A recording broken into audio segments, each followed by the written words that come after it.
Assalamualaikum warahmatullahi wabarakatuh. Kita jumpa kembali dalam pembelajaran perawatan dan perbaikan rangkaian elektronika. Kali ini kita akan membahas masalah keandalan dan kegagalan dari sub pelacakan kerusakan rangkaian elektronika.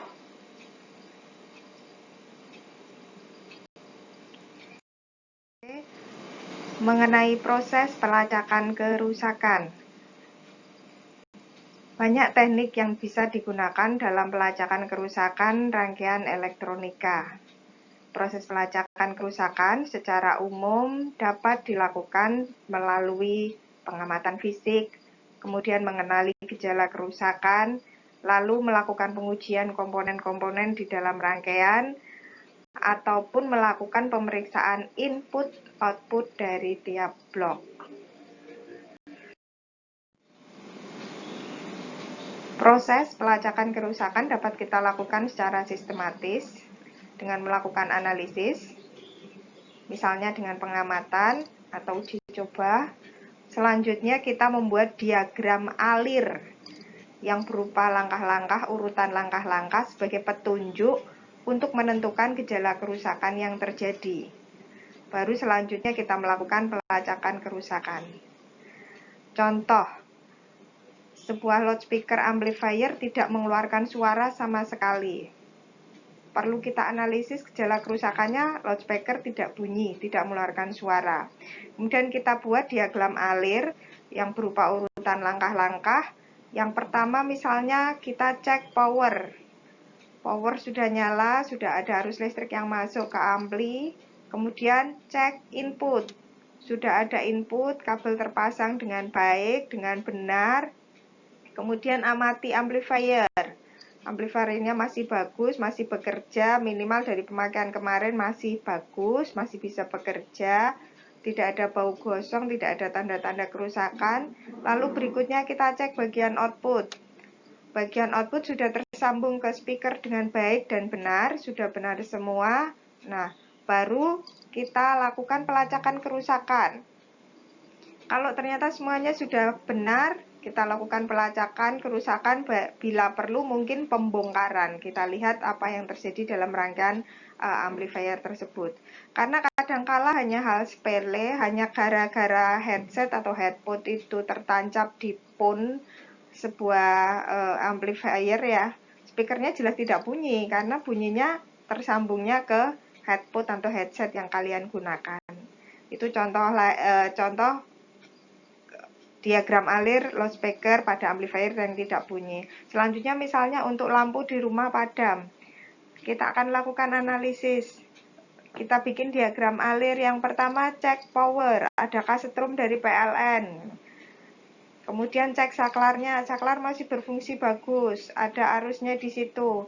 Kemudian cek fittingnya masih berfungsi dengan bagus, cek lampunya, apakah lampunya masih bagus atau jangan-jangan lampunya wis pedot misalnya. Jadi kita bikin urutan langkah-langkah untuk melakukan pelacakan kerusakan. Selanjutnya perlu kalian pahami tentang spesifikasi komponen elektronika. Ini spesifikasi komponen elektronika dapat dilihat di datasheet masing-masing komponen elektronika. Jadi pelacakan kerusakan rangkaian elektronika dapat dikenali melalui data spesifikasi komponen yang digunakan. Penting untuk memahami dan bisa membaca datasheet. Penggunaan lembar spesifikasi komponen atau datasheet komponen akan membantu proses pelacakan dalam mengenali tentang pemakaian, batas maksimum mutlak, dan batas data kelistrikan penting lainnya. Misalnya, dengan mengetahui datasheet kita tahu komponen ini rating arus maksimal berapa, tegangannya maksimal berapa volt, dayanya berapa watt. Jadi tidak boleh melebihi dari rating maksimumnya. Syukur-syukur bisa di bawahnya agar bisa awet kinerjanya. Untuk selanjutnya kita akan membahas tentang keandalan dan kegagalan. Jika rangkaian elektronika memiliki keandalan yang tinggi atau dia teruji, ia akan jarang mengalami kegagalan atau kerusakan. Sebaliknya, jika rangkaian elektronika memiliki keandalan yang rendah, ia akan sering rusak atau mengalami tingkat kegagalan tinggi. Jadi, antara keandalan dan kegagalan berbanding terbalik. Pada prinsipnya, tidak ada peralatan yang dapat bekerja secara sempurna sepanjang waktu, meskipun kualitas dan teknologinya canggih. Ibarat katanya semua ada usianya.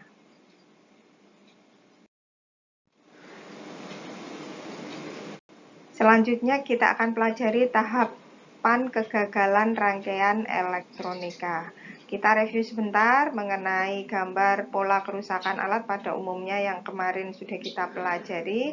Di sini ada kegagalan awal pemakaian, kemudian kegagalan pada pemakaian normal, kemudian pada titik kritis itu kegagalan akhir. Jadi ada 3 kegagalan, tahap kegagalan dini, tahap kegagalan pemakaian normal, dan kegagalan akhir.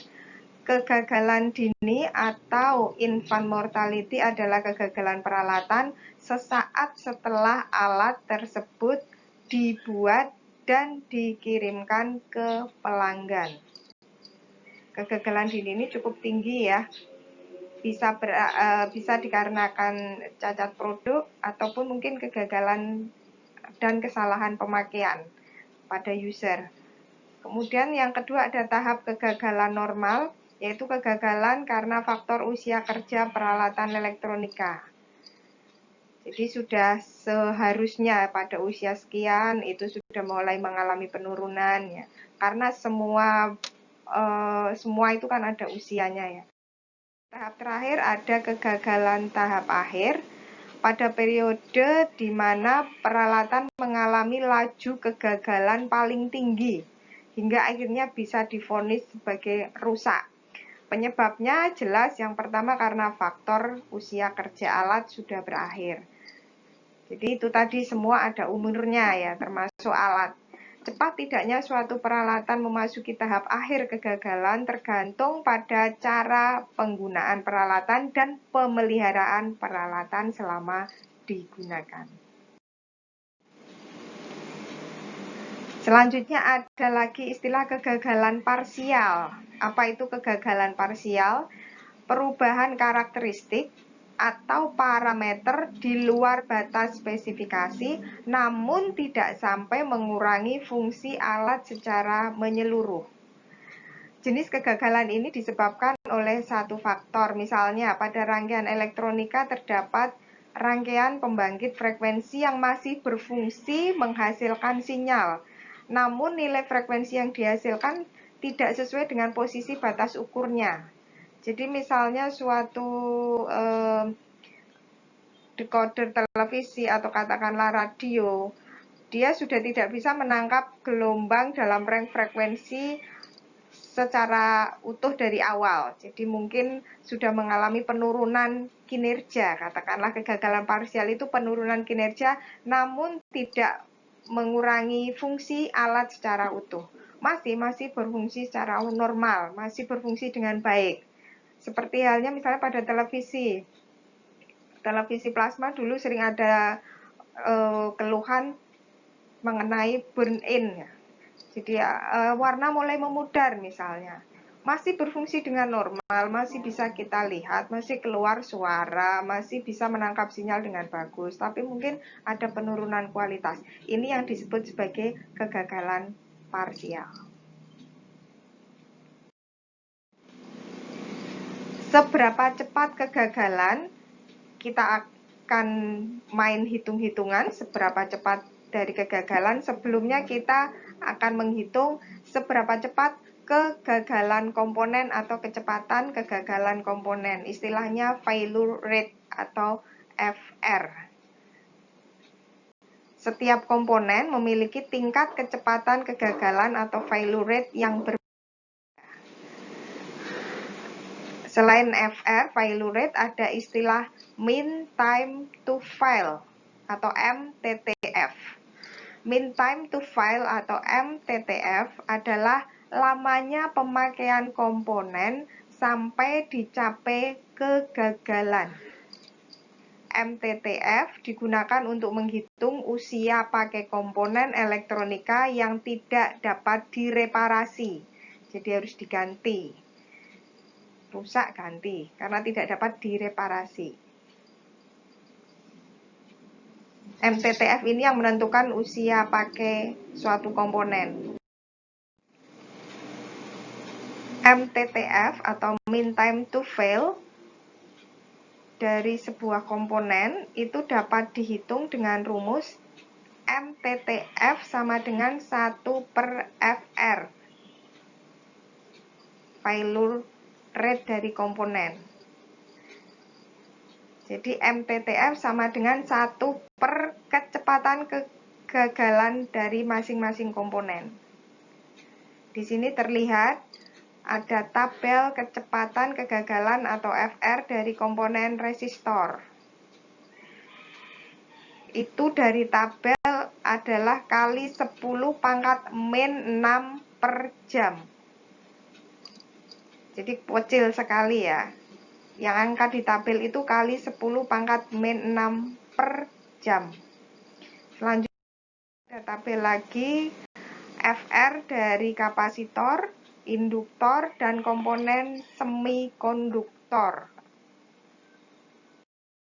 Tabel kecepatan kegagalan atau FR dari komponen yang lain ada LED, lampu, saklar, kemudian ada hubungan solder, dan lain-lain ya. Selanjutnya, bagaimana cara menghitung MTTF? Contoh, sebuah resistor karbon film merupakan komponen yang tidak bisa diperbaiki ya, bila telah terjadi kerusakan. Nilai FR dari tabel FR resistor karbon film adalah 0,2 kali 10 pangkat min 6 per jam. Berapa lama masa pakai komponen resistor tersebut? Kita hitung MTTF sama dengan 1 per FR. FR-nya 0,2 kali 10 pangkat min 6 per jam. Sehingga kita temukan usia pakai resistor adalah 208.333,3 hari. Lama sekali ya. Ini kalau dibikin tahun dibagi 365 sekitar 570 tahun lebih. Itu usia pakai resistor. Angka usia yang dipakai sangat panjang sekali ya untuk sebuah komponen yang berdiri sendiri. Ini satu buah resistor ya, berdiri sendiri belum menyatu dalam sebuah rangkaian. Selanjutnya ada istilah lain yaitu mean time between failure atau MTBF. Mean time between failure atau MTBF adalah lamanya pemakaian suatu sistem sampai dicapai kegagalan. MTBF digunakan untuk rangkaian yang dapat diperbaiki seperti instrumen dan sistem. Jadi perbedaan MTTF dan MTBF, kalau MTTF itu hanya untuk satu komponen, tapi kalau untuk MTBF itu dia dalam satu rangkaian atau dalam satu sistem, kegagalan sistem. Formula untuk menghitung MTBF, ini ada rumusnya. Kecepatan kegagalan rangkaian itu sama dengan kecepatan kegagalan masing-masing komponen. Jumlah kecepatan kegagalan masing-masing komponen. Jadi kalau suatu rangkaian terdiri dari komponen A, B, C, dan seterusnya, maka tingkat kecepatan kegagalan atau FR rangkaian itu penjumlahan dari FR komponen A ditambah FR komponen B ditambah FR komponen C dan seterusnya. Jika FR rangkaian ini kita misalkan alfa, maka MTBF rangkaian sama dengan 1 per alfa. Untuk lebih mudah, perhatikan contoh berikut ini. Menghitung MTBF. Ini ada sebuah contoh Suatu rangkaian dibentuk oleh 4 buah resistor karbon film, 2 buah kapasitor elektrolit, kemudian 2 buah LED, dan 2 buah transistor 1 watt, kurang dari 1 watt. Bisa menebak ini rangkaian apa ya? Berdasarkan tabel FR diperoleh data FR dari resistor karbon film 0,2 kali 10 pangkat min 6 per jam. FR elko 1,5 kali 10 pangkat min 6 per jam, kemudian FR LED 0,1 kali 10 pangkat min 6 per jam, kemudian FR transistor 0,08 kali 10 pangkat min 6 per jam. Bagaimana menghitung MTBF-nya? Yang pertama, untuk menghitung MTBF, kita hitung dulu FR masing-masing komponen. Setelah itu kita jumlahkan sehingga kita dapatkan FR rangkaian. Jadi FR rangkaian tadi adalah penjumlahan dari komponen yang digunakan ya, FR resistor, FR elko, FR LED, dan FR transistor.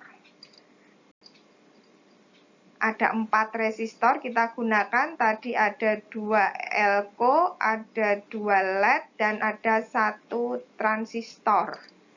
Sehingga FR rangkaian kita dapatkan, dan MTBF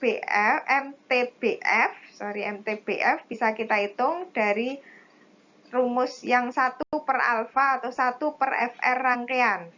Sehingga kita dapatkan dari rangkaian tadi MTBF-nya 10.016 hari. Ini sekitar 27 tahun lebih ini ya, 27 tahun lebih kalau dijadikan tahun.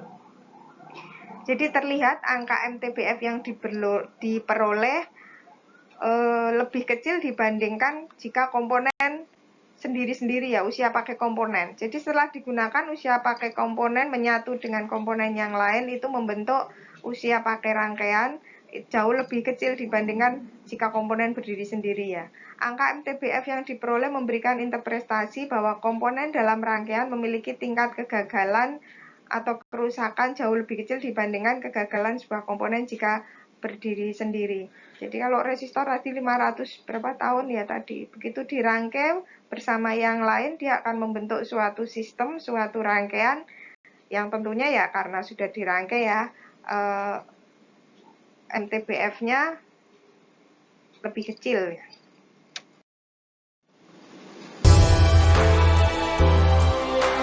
Untuk pembelajaran